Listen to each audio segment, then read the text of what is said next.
Hey, it's Mr. Slav here. Now we will see in this list the worst medieval ways of torture. I will rank them with rotten cabbages. More cabbages, worse the torture. It might get pretty heavy for some of you, so be cautious. For some people, tickling might be enjoyable, but this is a video about torture, so hear me out. The victim would be tied up with the soles of their feet bare in the air. Then the victim's feet were dipped in a salt solution for some time. And since some animals, like for example goats, get their minerals from licking various rocks, they are tricked into licking salted victims' feet. Of course, that would tickle at first, but later it would become painful since the whole torture would last for more than a day. I read that eventually goats would lick skin off the feet, but I myself was never licked by a goat, so I can't be sure if goats have rough tongues like sandpaper. Some farmers said that they have soft tongues, so I don't know who to believe. This one punishment is more of a psychological torture that was done in Scotland up until 19th century. Victims were people who had sex before marriage or who cheated on their spouse. These people would be sat down on an elevated chair in church, and then people would shout at them, throw insults, and basically humiliate the person. Just imagine, hundreds of people, probably people you know, neighbors, maybe your own family, just ganging up on you because you once rolled with farmer's daughter. This flute-looking thing was a medieval torture device to publicly shame bad musicians or other performers such as jugglers. This flute would be shackled around the person's neck and their fingers were bound to the keyholes in order to make them look as if they're playing an instrument. Of course, the victim was usually paraded around the town, so the public could throw rotten food and vegetables at them. This device was simply a big barrel with holes for head and hands. This is obviously a humiliation punishment, and people with this absurd getup were ridiculed by the crowd. Interestingly, there were recidivists which kept drinking anyway and kept getting the barrel treatment. Another similar punishment were done in Spain and Germany, where it was called Schandmantel, but it was also done for different crimes such as poaching or relieving tension for money.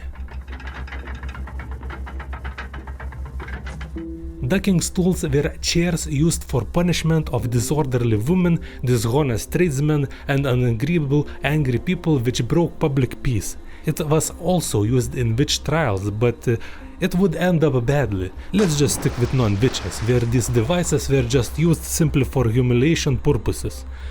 The person would be dunked into a river or a pond and later, as usual, paraded throughout the city. There was one strange punishment, meant almost entirely for women. Women who were rude, nagging, getting drunk, or getting out of hand verbally were gifted with metal mask contraption to silence them. These masks usually had a gag which went into the mouth, and this gag also had a spike pointing towards the tongue, causing any movement of the mouth to result in laceration of the tongue. Oh shit, things are starting to get serious now. This one is probably the most well-known forms of punishment. Unlike stocks where offenders' feet were shackled, this one involved head and arms, which was leagues more uncomfortable. The reason why I gave more cabbages to this one than previous ones is that this punishment immobilized the victim. However, the punishment didn't last very long, maybe for a couple of hours. It would be fine. However, the worst damage comes from the crowd, which would usually gather to throw something at the offender. Apparently, medieval people always carried rotten food with them just in case. Sometimes crowd would go out of hand and start throwing rocks, which is a little bit harder than a lettuce. Some people who were respected by the crowd, such as Daniel Defoe, were pelted with flowers. Dropping one water drop after another on person's head shouldn't do much, right? Wrong. This type of torture causes lasting mental damage in victims proportional to the intensity of exposure. During TV show Mythbusters, they tried such punishment with willing participants and they found correlation between being restrained and free under the water drops. People who were restrained had harder time dealing with water drops. Also, some random email was sent to the show where it was said that the most effective way of such punishment would be to randomize the drops. Anything that happens on regular periodicity can become a type of medication, and you can then tune out. If you couldn't predict it, he said, we were able to induce a psychotic break within 20 hours. Just imagine, drop falling and falling and falling on you, but you have no means to escape. Just like a nagging wife in a car.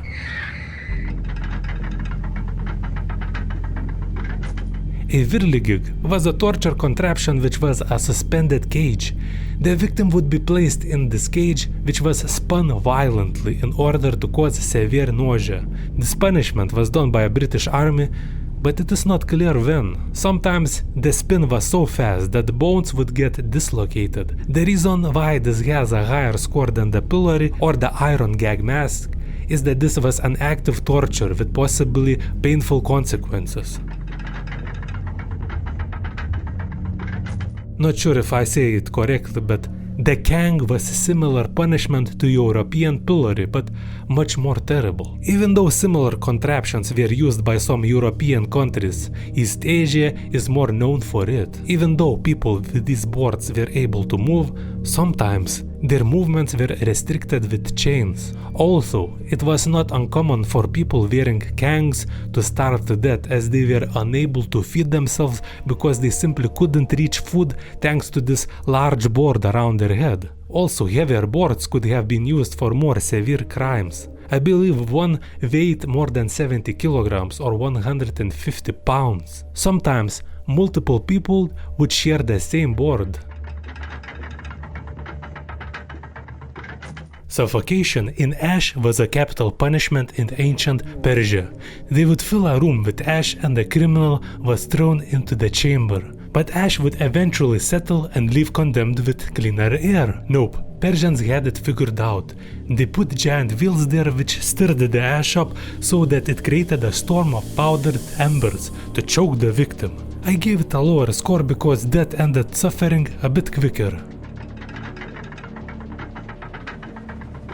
Quicker is the wrong term when it comes to oubliettes. The French term oubliette, which I just butchered, means to forget. It was given this name because victims were essentially forgotten, left to die in a dark dungeon. If prisoners were lucky, a little light could enter through a trapdoor which was the only way in or out. No bed, no toilet, rats, bugs, coldness and possibly remains of previous prisoner. Some oubliettes were often designed as a narrow pits barely wide enough for a person to lie down. Sometimes, these oubliettes were in castle walls, so victims were surrounded by the noise and signs of life around them as they slowly withered away. Similar to being in school in great weather and hearing children playing outside. Some prisoners were given food, so their suffering was prolonged, possibly for decades. It's hard to say if oubliettes or immurement was worse. In one hand, immurement meant certain eventual death. On the other hand, living in oubliette may have lasted for decades, plus the slight hope that prisoner had would be part of torture. Immurement means placing a live person within a small enclosed space without any exits. This would mean a certain death, most likely in a couple of days due to dehydration. To be honest, it was probably worse than oubliette, because some prisoners may have been fed through a small hole and many immurement places were certainly smaller than oubliette rooms.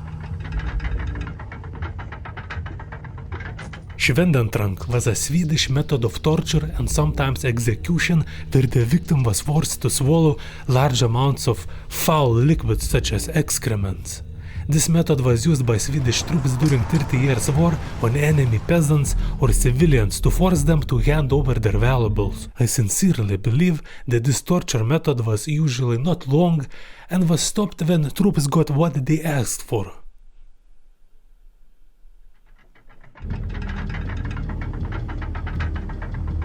This punishment sadly involved innocent animals. In ancient Rome, those who killed their fathers were punished with being shoved into a leather bag, but they were not alone in the bag. Various animals would be put also, creating a complete chaos in the sack. During ruling days of Emperor Hadrian, they would put a monkey, a rooster, a dog, and a viper. After the sack was closed, all animals, including criminals, were thrown into the river. In ancient Sparta, there was a nasty ruler by the name of Nabis. He had an equally terrible wife, Apega. I don't know if he did this out of love or hate for his wife, but he created an automaton that would resemble his wife. An automaton in ancient world? Yes, automatons, believe it or not, were not that rare. For example, the simplest automaton could be mechanical watch, and more complex ones could be humanoid-looking things that could write something on a paper. Like this little creepy sucker. Anyway, the Nabis dude created a robot wife with open wide arms. Spartan people who were avoiding paying taxes were sent by Nabis to his wife. This fake wife was covered with iron nails and the arms were capable of crushing the body of its victim. I'm not sure if the Spartans were forced or tricked into hugging this device. This method of torture was used by Inquisition and it was quite simple. An iron fork with two sharp fork-like ends was attached to victim's neck with a strap. One end stabbing jaw and other pushing into lower neck or top of breastbone. The victim couldn't lay down on back or speak because the sharp end was stabbing lower jaw. The pain was one thing, but the worst part is that heretics with such punishment were strapped with this fork for a long time. Anatsurushi isn't particularly a medieval torture practice. It was done in 17th century Japan to coerce Christians to recant their faith. These victims would have been hung head down by their feet and often placed in a hole filled with poop.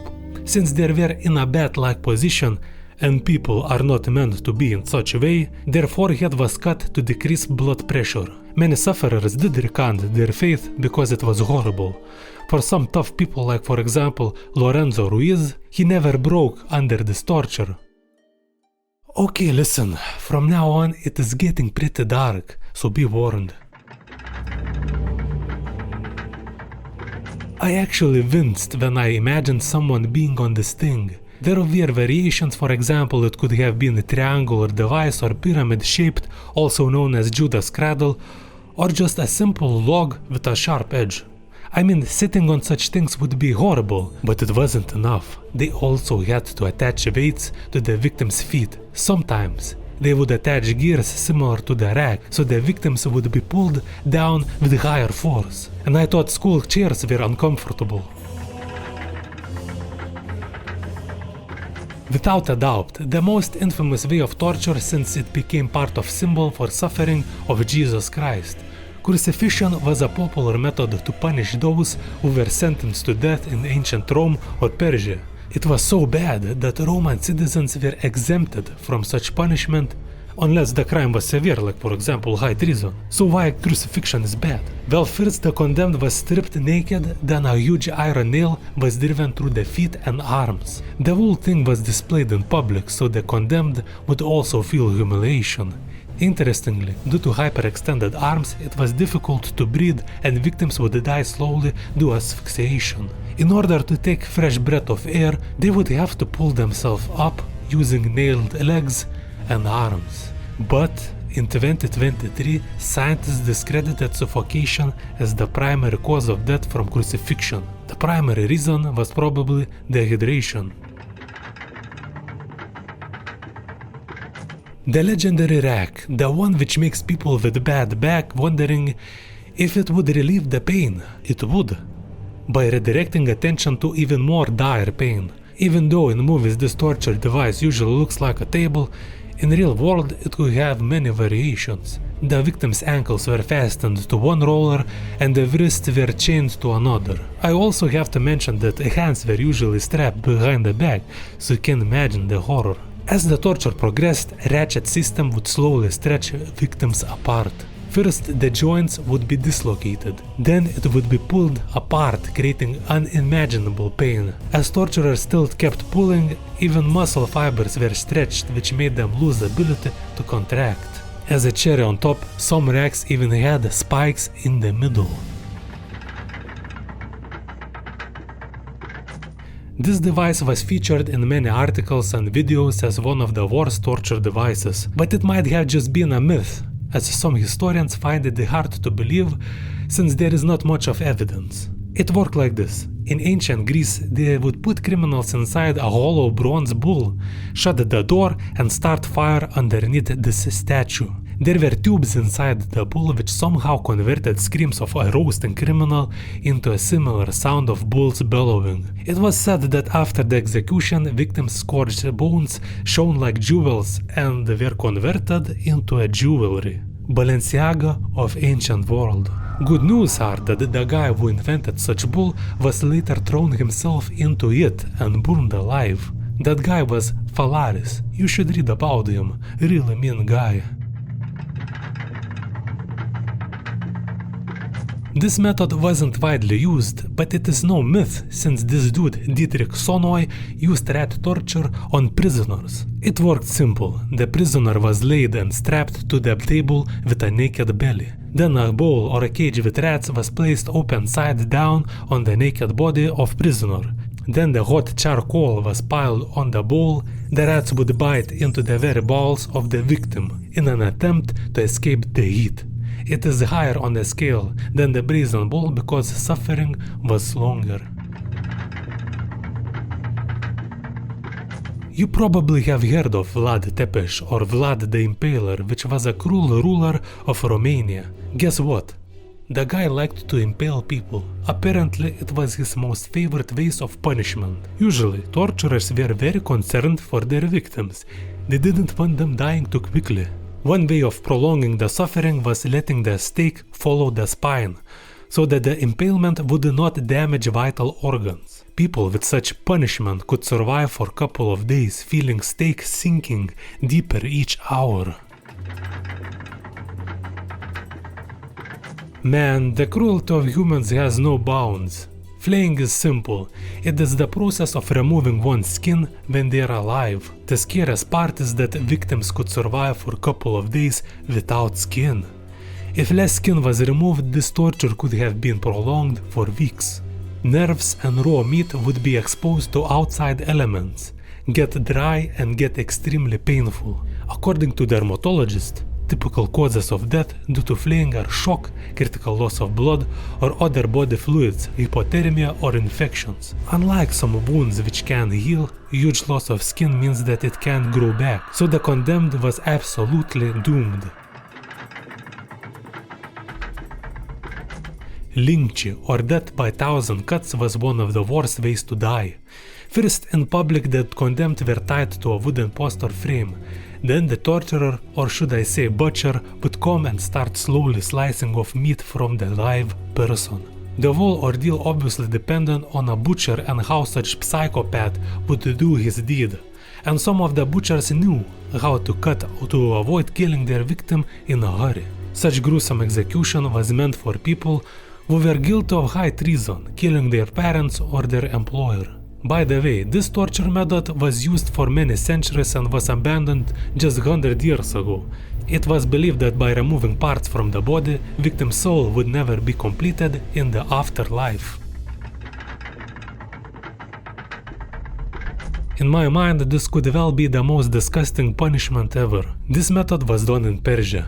The condemned was placed in a boat which was covered with similar boat in order to make some sort of a coffin. I believe that boat was used for its ability to contain liquids. This boat coffin had holes for victim's head, arms and feet. Then torturers would offer him food, and if he refused to eat it, they forced him to do it by pricking his eyes. Then, after he has eaten, they drench him with a mixture of milk and honey, pouring it not only into his mouth, but all over his face. Days went by and the process was repeated. This was done to induce severe diarrhea. The condemned laid in his own waste for days. So rats, flies and maggots would come to feast on the poor sob. Basically, the condemned was literally rotting and being eaten alive. This torture may have lasted for a couple of weeks. It's hard to imagine the horror these people had to go through, feeling that something was wrong with their body, but not being able to look inside the coffin and do anything about it.